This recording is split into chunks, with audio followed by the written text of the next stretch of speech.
deep within the labyrinthine heart of Jerusalem's old city, where the air is thick with the scent of ancient beeswax and 2,000 years of layered incense, a team of scientists stood in a silence so heavy it felt physical. It was October 2016, and they were gathered inside the Church of the Holy Sepulchre, a building that is less of a structure and more of a living, breathing organism composed of stone, shadows, and secrets. They weren't just looking at a wall or a structural pillar. They were staring at the most controversial and sacred piece of real estate on the planet. For centuries, the world had been told that this was the end of the road for the man called Jesus. But beneath the marble cladding of the Edicule, the small shrine protecting the purported tomb, no human eye had seen the actual bedrock since the days when empires were still built on the strength of the Roman legion. The tension in the chamber was electric, a collision between modern technology and ancient mystery. They were about to slide back a slab that had been sealed for generations, and what they found would either shatter or solidify the foundation of human conviction. Before we peel back the next layer of this ancient mystery and reveal what the scanners found beneath the rock, please take a moment to subscribe to the channel and hit the like button. Your support allows us to keep digging into the world's most fascinating secrets and brings these historical investigations to life.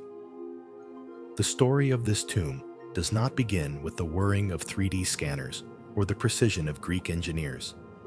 It begins with a mother's intuition and the ruins of a pagan temple in a city that had been leveled by war. In the year 326 AD, the Roman Emperor Constantine sent his mother, Helena, on a mission that many considered a fool's errand. Jerusalem at that time was not the sprawling religious center we know today. It was a city of scars, a place where the Roman Empire had tried to bury the memory of a rebellious Jewish preacher beneath the weight of stone and Roman gods. Helena arrived in a landscape of ruins, searching for a specific garden and a specific cave that had been whispered about in the underground networks of the early church.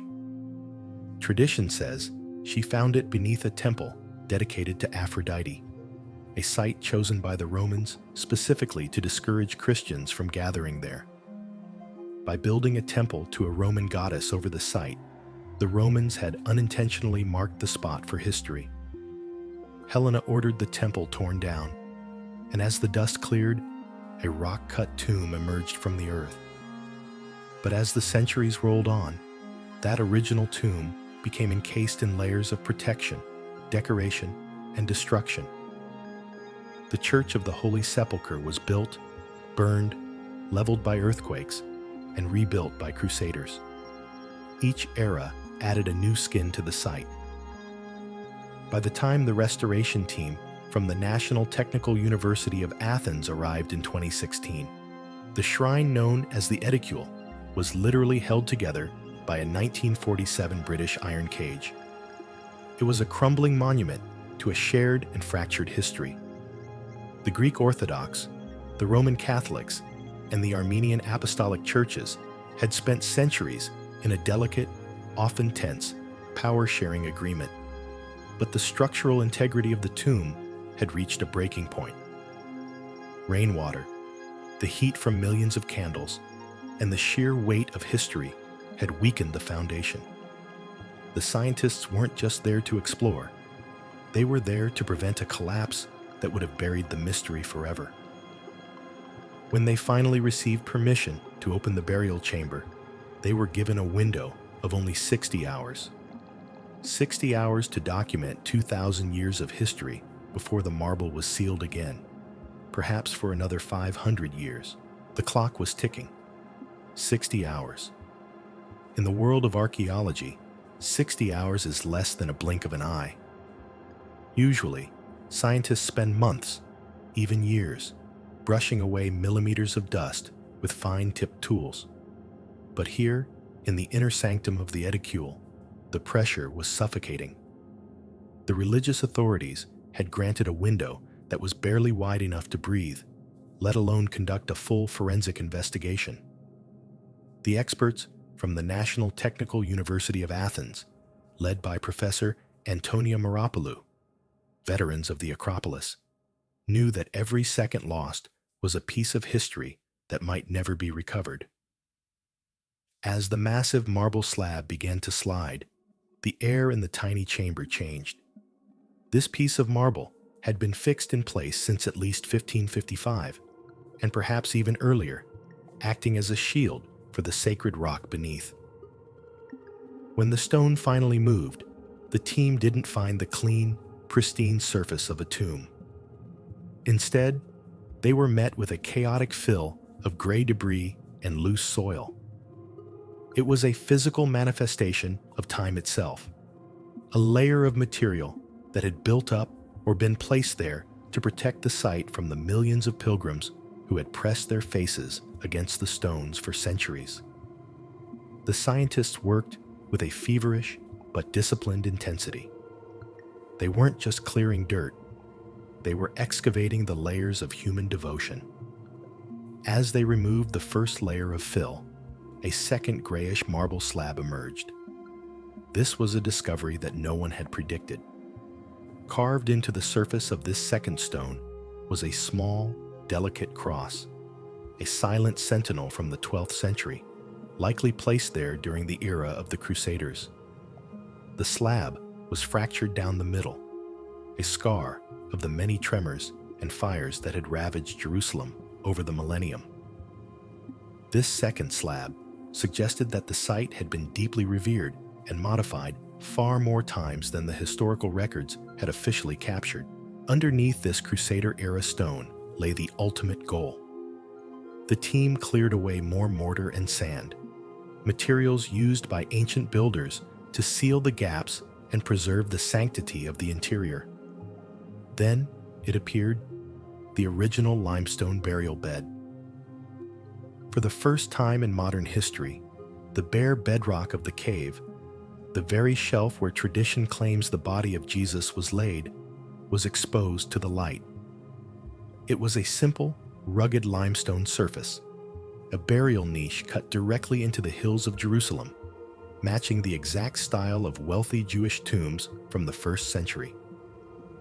The survival of this stone was nothing short of a miracle to the researchers.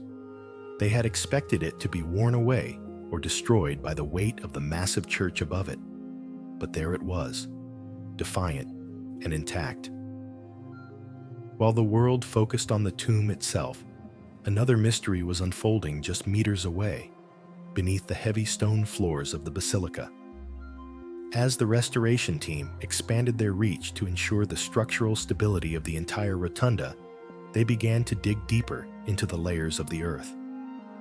What they found suggested that the story of this site didn't start with a tomb, but with a living, breathing landscape. Beneath the 4th century foundations, they discovered evidence of a stone quarry that had later been transformed into something far more unexpected, an agricultural garden. The echoes of a lost garden. The discovery of the limestone bed was only the beginning of a much larger narrative unfolding beneath the church floors. As archaeologists, led by Professor Francesca Romana Stasola from Sapienza University in Rome, pushed their excavation into the deeper strata, they encountered layers of history that had been sealed away for millennia. Far below the current basilica floor, they struck several ancient layers of soil that had remained undisturbed since long before the first stone of the church was ever laid. This was not just dirt, it was a biological archive. Within these deep layers were millions of microscopic plant remains and pollen fragments, each one a tiny witness to the environment of the 1st century. For the team, the most startling revelation was that this site, now a dense complex of stone and marble, was once a living landscape. The analysis of the soil samples revealed traces of olive trees and grapevines that had flourished in this very spot approximately 2,000 years ago. This finding was profound because it provided physical evidence for a detail previously known only through scripture. The Gospel of John specifically describes the site of the crucifixion and burial as being located in a garden. The botanical evidence, the presence of cultivated olive remains and grapevines, perfectly match this ancient description. The land had not merely been wild, it had been cultivated by human hands. The team uncovered low stone walls built to hold soil and protect crops, separating the planting areas in a style typical of ancient farming practices. These structures showed that before it was a site of pilgrimage, this area was a workplace where farmers watered and harvested fruit trees and vines. But the history of the ground went even deeper. Below the garden layers, researchers found fragments of pottery and oil lamps, and even artifacts dating back to the Iron Age, long before the time of Jesus. These items suggested the site had seen continuous human activity, perhaps as part of a settlement or trade network, before it was used as a stone quarry and eventually a burial ground. This evolution from a natural landscape to a worked garden, then to a quarry, and finally to a sacred site, paints a vivid picture of Jerusalem's shifting identity. When the first tombs were cut into the rocky cliffs of the old quarry, the landscape would have still retained its garden-like qualities. As the scientific team worked through their 60-hour window, they realized they were not just looking at a grave, but at the remnants of a world where life and death were intimately connected in the soil. However, the clock was still ticking for the restoration team inside the Edicule. They had found the limestone bed, but the structural instability of the shrine itself presented a looming danger. The very weight of the marble slabs they had removed was part of a complex system of ancient and modern repairs that was failing.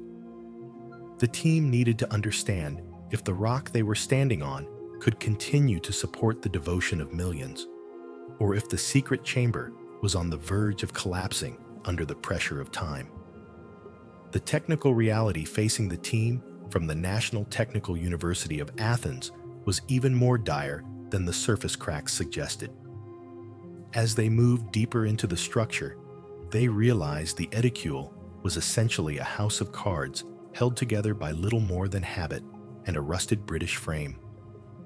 For over 2 centuries, the shrine had been ravaged by a silent, relentless enemy: humidity and candle smoke. Millions of pilgrims, each carrying a flickering candle, had inadvertently coated the sacred marble in thick, black layers of soot. But the damage wasn't just aesthetic.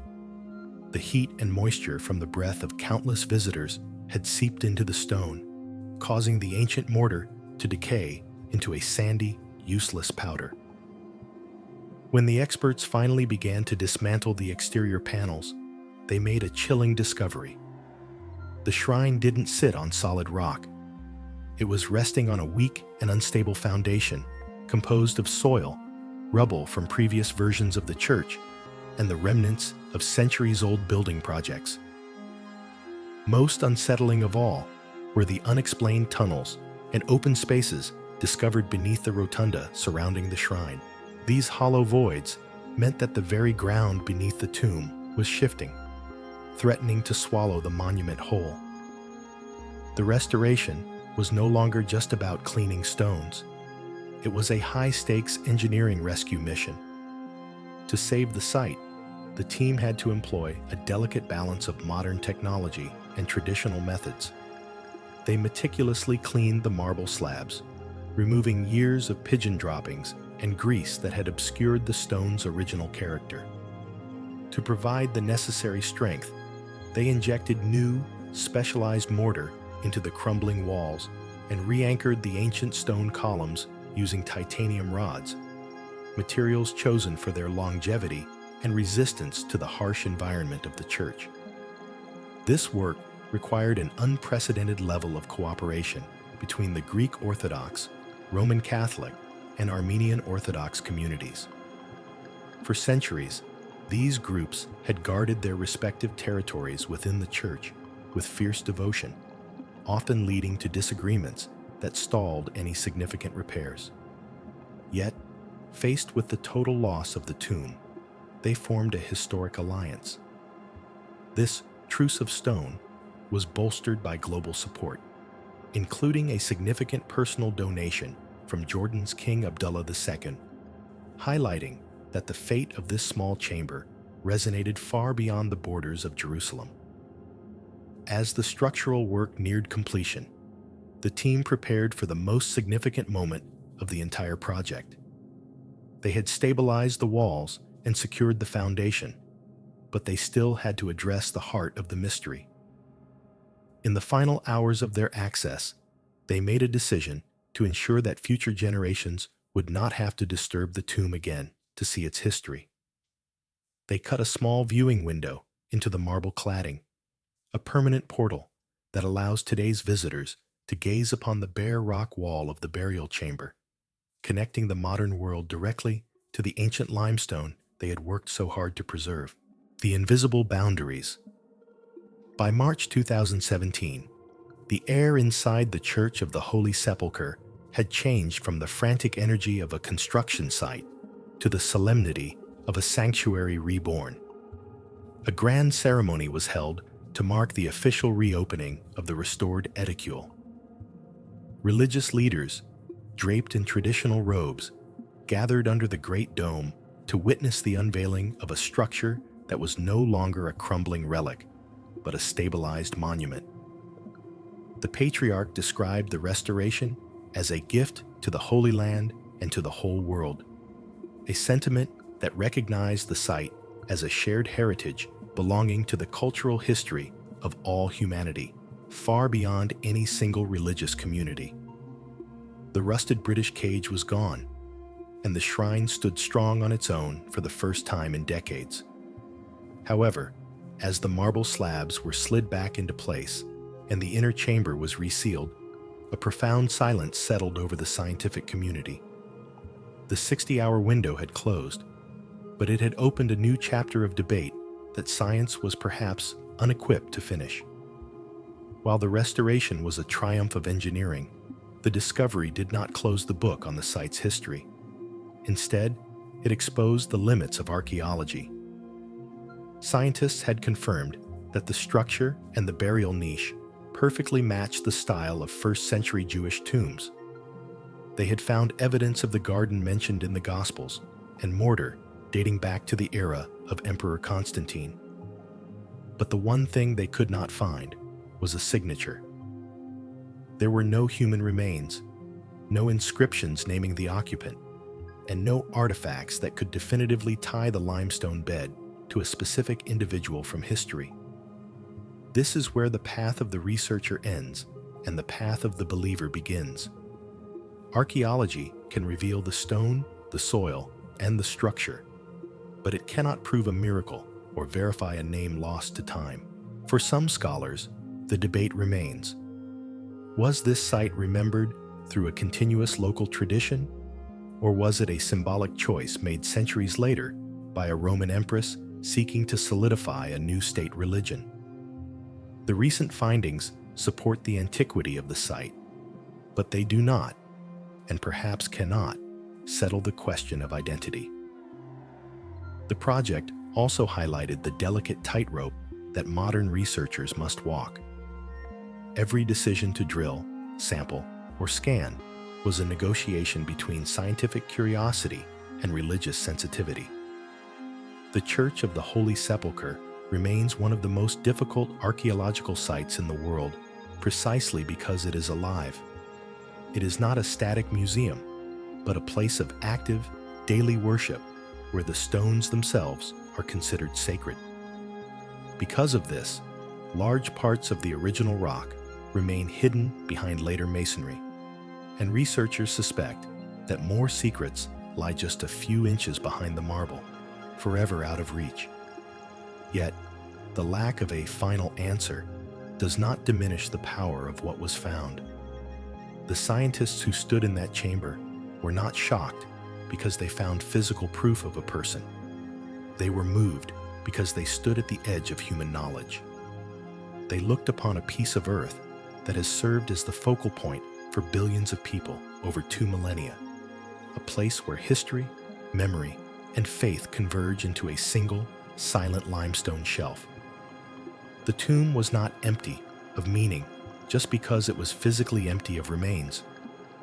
Beyond the physical stones and the microscopic pollen, there exists an invisible architecture of human tension and tradition known as the status quo. This is a rigid decree, dating back to the Ottoman Empire in 1757 and 1852, which dictates exactly who can clean which lamp, who can stand on which step, and who has the right to pray at specific hours. The Church of the Holy Sepulchre is not governed by a single entity, but is shared by 6 distinct Christian denominations: the Greek Orthodox, Roman Catholics, Armenian Orthodox, Coptic, Ethiopian, and Syriac Christians.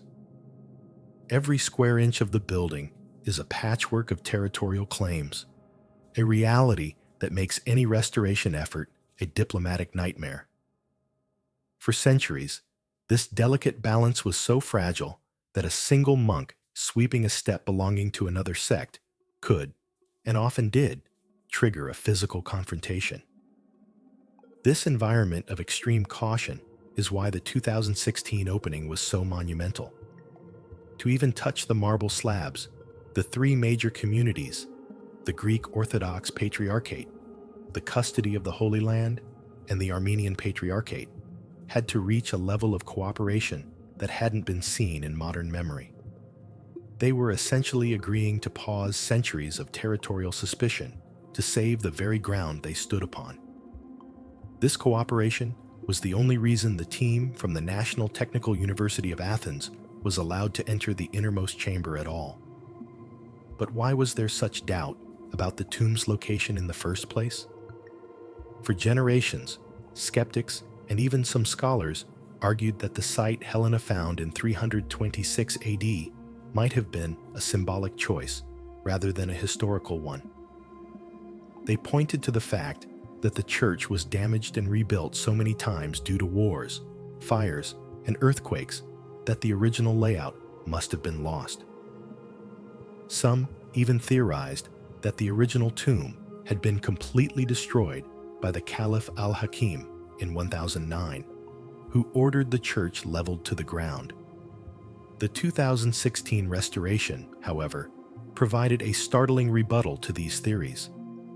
When the researchers moved the marble, they didn't just find a symbolic monument, they found the limestone bedrock. More importantly, the mortar analysis confirmed that portions of the rock cave identified in the 4th century still exist today. This means that despite the fires, the invasions, and the collapses, the physical core of the site remained. The limestone surface revealed that it had not been carved or altered in recent centuries, appearing exactly as ancient accounts described. This continuity is the holy grail for historians. It suggests that the memory of the site was not a late invention of the Roman Empire, but a continuous local tradition that survived even when the city above it was in ruins. The limestone burial niche, a common feature in 1st century Jewish tombs, provides a physical bridge between the modern basilica and the rocky hills of ancient Jerusalem.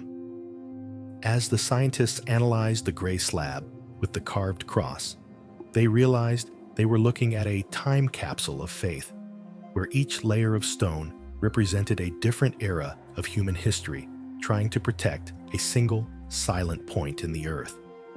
Это блок 7 из 15.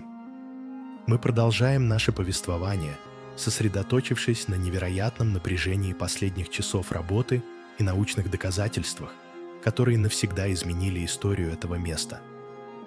The atmosphere inside the inner chamber during those final 60 hours was nothing short of a scientific fever dream.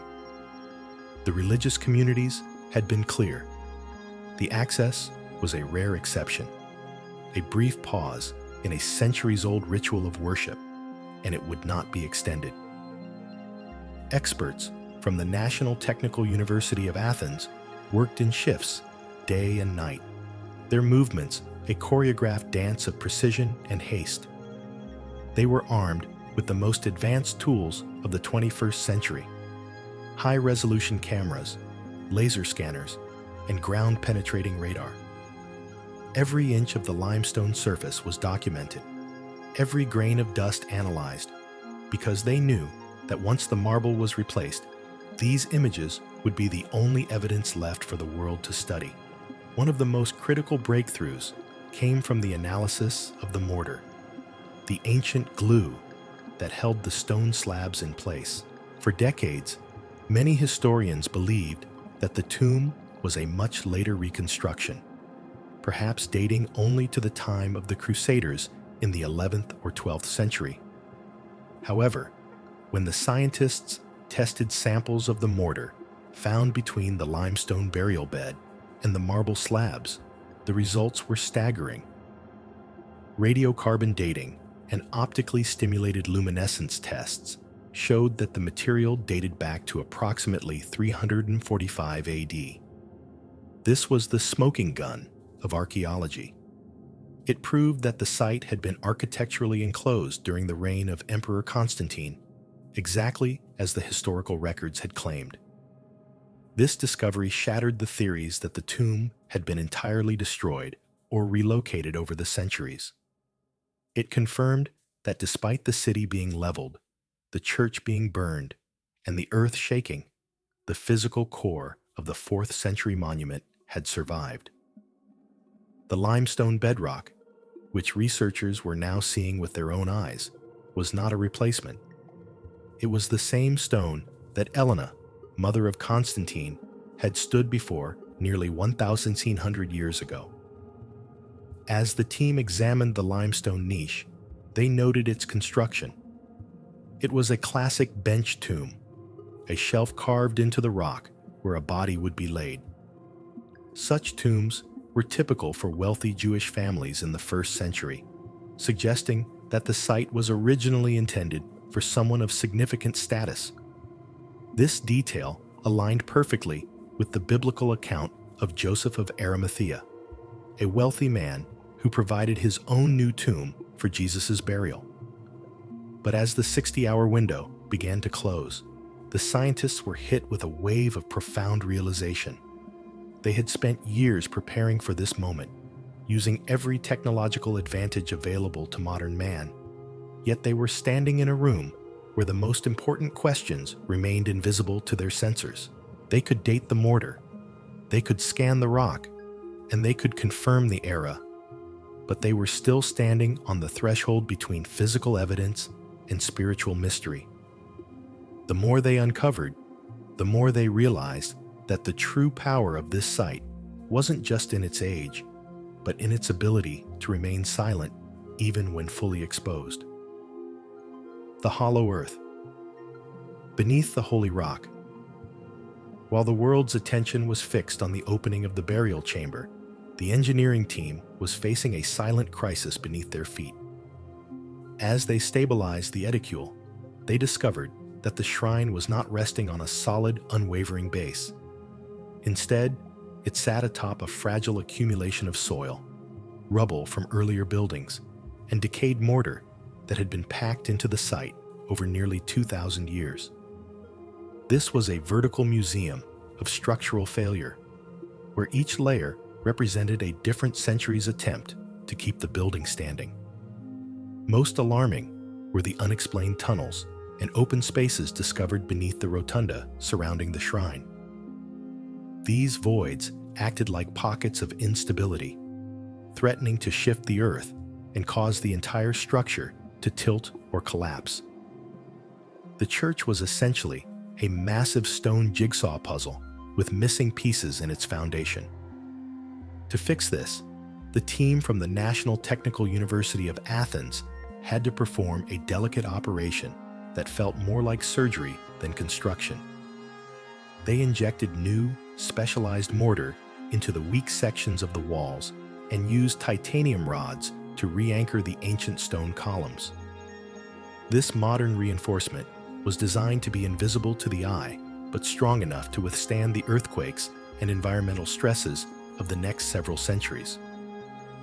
The scale of this operation required immense resources with the project cost running into several $1,000,000. This led to one of the most remarkable moments of international diplomacy in the site's history. Jordan's King Abdullah II, a Muslim leader and descendant of the Prophet Muhammad, made a significant personal donation to help fund the restoration of the Christian shrine. This gesture emphasized that the Church of the Holy Sepulchre was not just a sectarian religious site, but a symbol of global heritage that transcended the boundaries of individual faiths. As the structural work concluded, a long-standing symbol of the shrine's frailty was finally addressed. For 70 years, the Edicule had been encased in an iron cage, installed by British authorities in 1947 because they feared the building was on the verge of falling apart. For generations of pilgrims, this metal scaffolding was an eyesore that signaled the decay of the site. In March 2017, as the strengthening work was completed and the new mortar had set, the cage was finally dismantled. The shrine stood naked and strong for the first time in nearly a century, its marble cleaned of centuries of candle soot and pigeon droppings. However, the restoration also brought to light the permanent limitations of what we can know. Even with the best equipment, large parts of the surrounding rock remain hidden behind later masonry and marble coverings. Scientists suspect that more original rock surfaces exist, but because the site is so sacred, further exposure is strictly limited by the religious authorities. We are left with a tantalizing glimpse of the past, a few square inches of limestone visible through a new viewing window, while the rest remains a secret kept by the stone itself. The silence of the stones. When the last of the recording equipment was packed away and the heavy marble slab was finally returned to its resting place, a strange realization dawned on the team of researchers. They had more data than any human beings in history regarding this specific site. They had gigabytes of laser scans, chemical breakdowns of mortar, and high-resolution photographic maps. Yet, in the middle of all this technical noise, the tomb itself remained profoundly silent. The fundamental challenge that science faces at the Church of the Holy Sepulchre is the absence of what archaeologists call a smoking gun.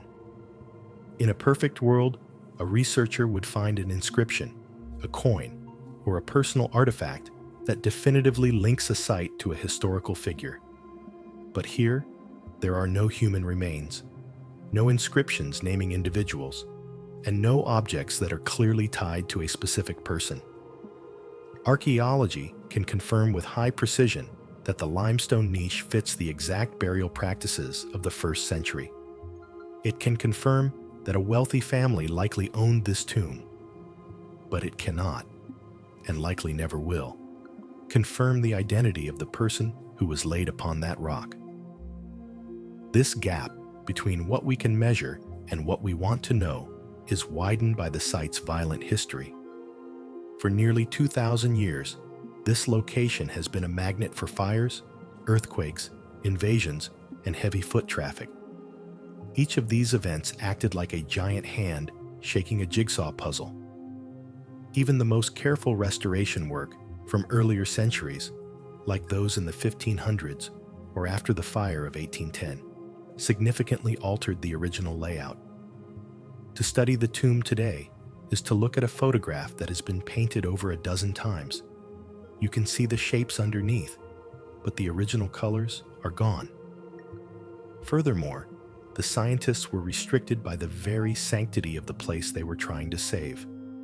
They were only allowed to take very small samples of material for testing, and every single gram required the explicit approval of the religious authorities. This meant that deep geological studies or extensive chemical testing were off limits. Many of the most fascinating conclusions had to be drawn indirectly, through context and comparison, rather than through direct proof. Yet, this isn't the end of the story. Some researchers believe that the future of this investigation doesn't lie in digging deeper, but in looking closer.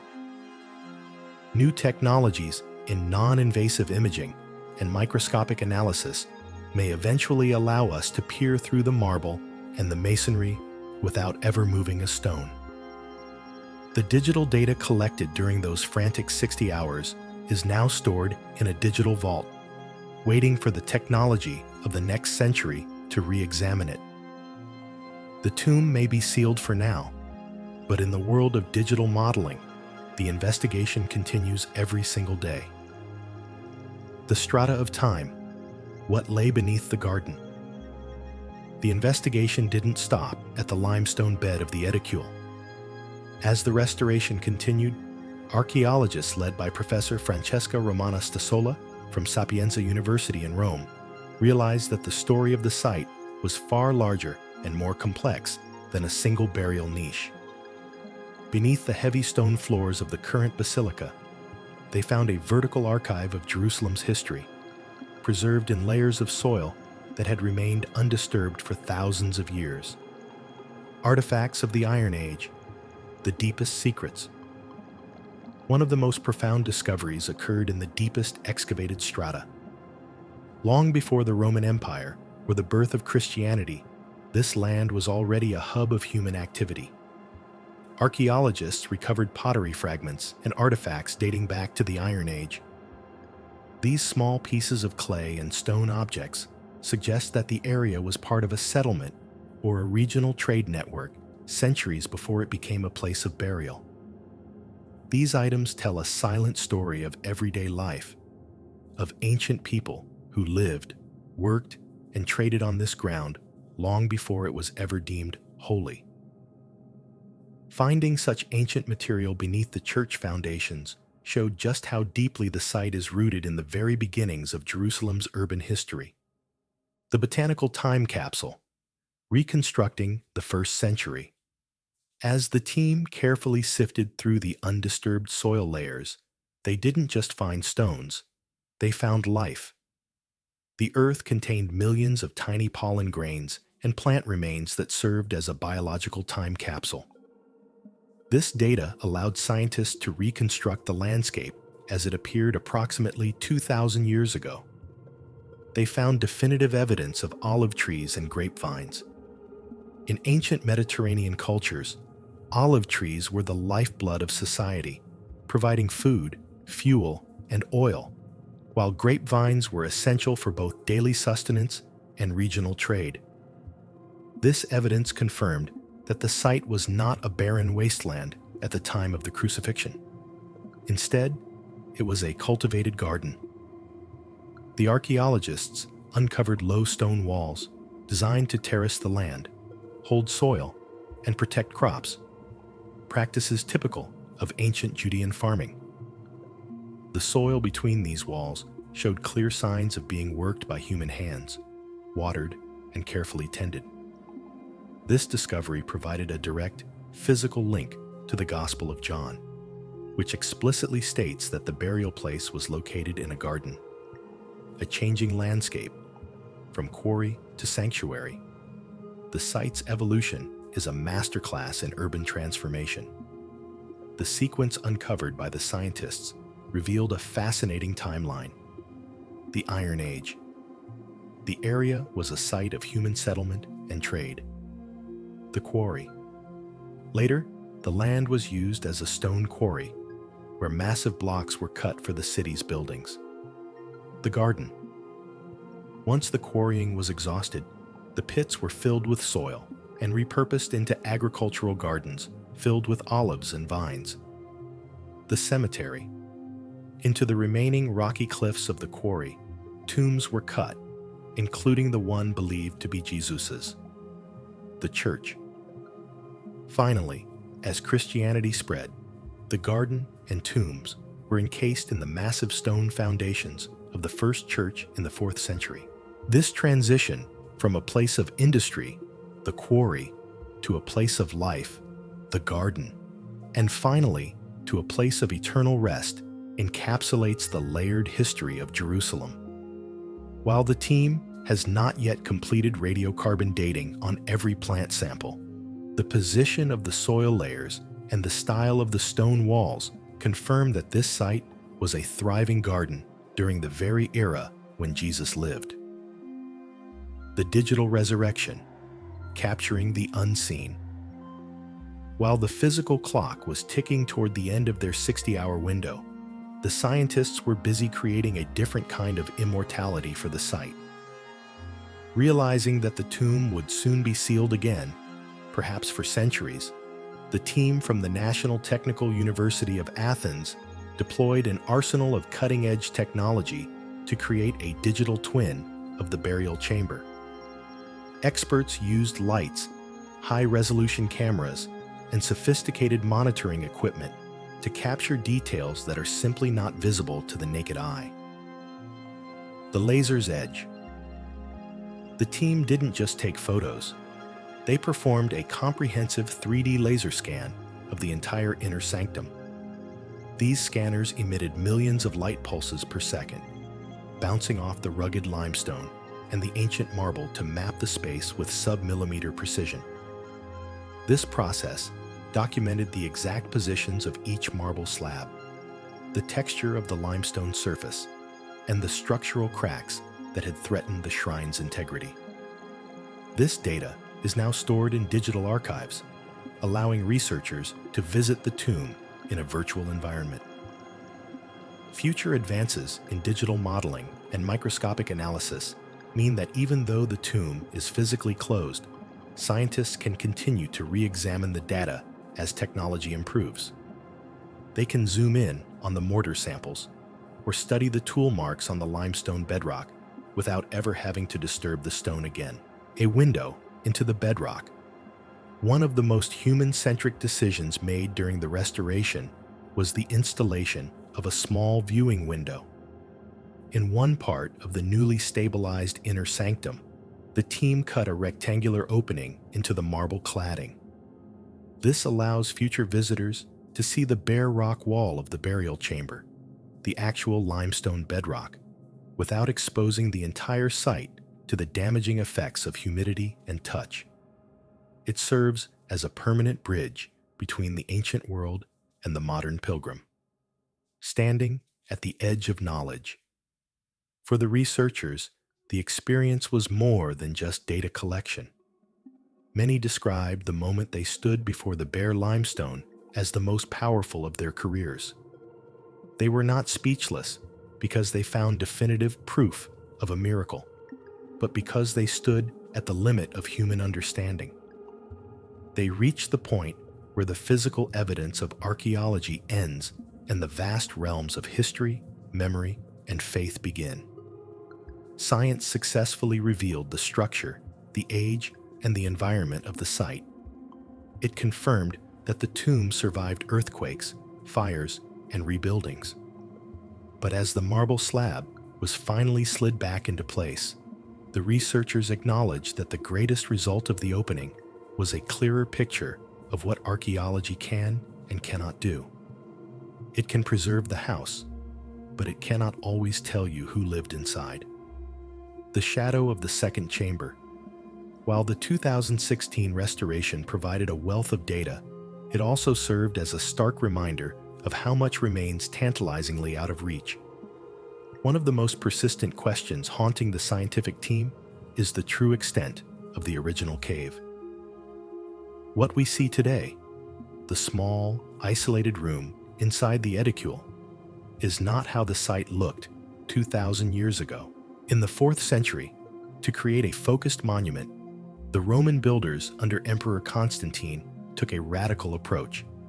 They literally cut away the surrounding hillside, isolating the tomb and leaving it as a freestanding block of stone. The mystery of the missing complex. Archaeologists know that in the 1st century, Jewish tombs in Jerusalem were rarely isolated. They were typically part of larger, multi-chambered burial complexes used by wealthy families over generations. These complexes often included a central room with several burial niches, or kokim, branching off into the rock. Researchers suspect that the tomb beneath the church may have once been part of such a larger area that no longer exists in its natural state. if additional chambers once existed nearby. Their destruction or modification by Roman engineers changed our understanding of the site's original layout. Because the site is so sacred and encased in layers of later construction, scientists cannot simply dig around to find these missing pieces. They are forced to work with a fragmented puzzle where the most important pieces were removed 17 centuries ago. The disturbance of centuries. Another significant hurdle is the sheer amount of disturbance over time. The site has survived fires that cracked the stone, earthquakes that shifted the foundations, invasions and deliberate destruction, most notably in 1009, heavy foot traffic from millions of pilgrims over 2 millennia. Each of these events left a physical mark, making it incredibly difficult for modern forensics to separate ancient features from later repairs or medieval alterations. Even the most careful restoration work can inadvertently obscure the very history it seeks to protect. This tension between preservation and exploration is the defining characteristic of the Church of the Holy Sepulchre, the silent evidence. As the researchers analyzed the digital models and photos, they noted that the boundaries of the original rock-cut cave are now invisible. By isolating the tomb to place it inside a shrine, the 4th century builders essentially removed the context. We are looking at a text where the surrounding sentences have been erased. This is why some scholars continue to debate how early Christians identified the site. Was it through a continuous, unbroken chain of memory? Or was the location rediscovered based on theological meaning? While the physical evidence of 1st century burial practices is there, it doesn't settle the debate over exactly how that memory was preserved. The vision of tomorrow, seeing through the unseen.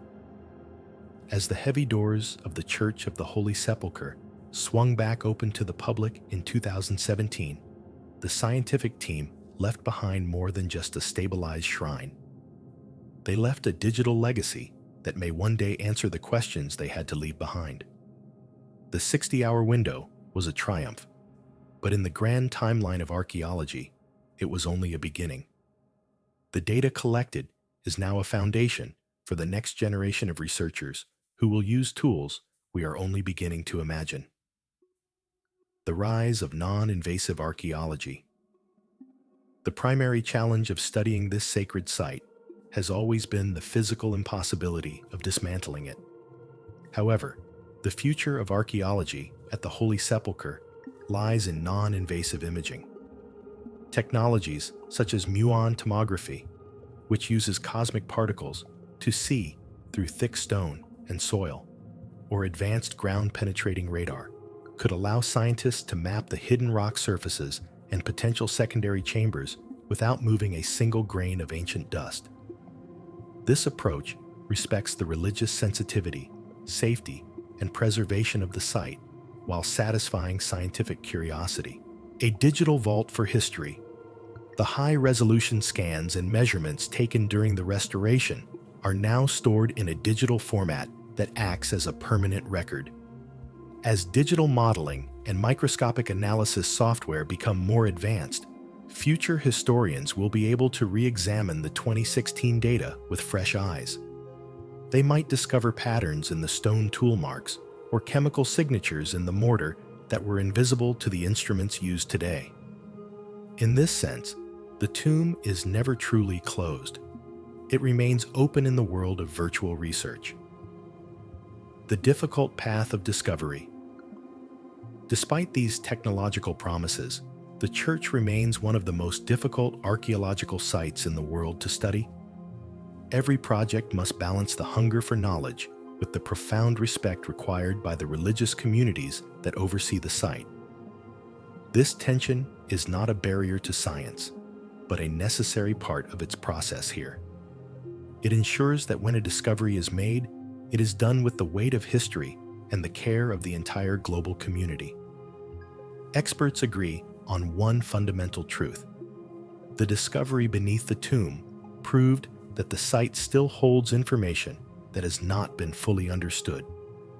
It served as a powerful reminder to scholars that even the most famous and studied places on Earth can still yield surprises. The stones may be silent for now, but they are not finished telling their story. The weight of survival. The most profound realization to emerge from the dust of the 2016 restoration was not a new theory, but a shocking confirmation of physical survival. For centuries, the academic world was divided.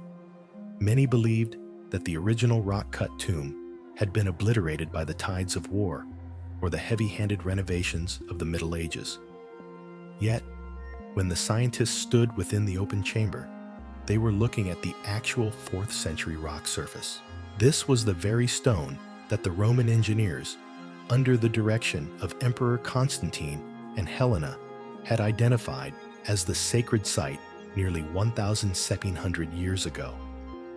The fact that this ancient limestone survived earthquakes, devastating fires, and the total demolition of the church in 1009 is a testament to the site's resilience. It proved that beneath the layers of Crusader marble, Ottoman repairs, and modern steel, the heart of the mystery remained beating.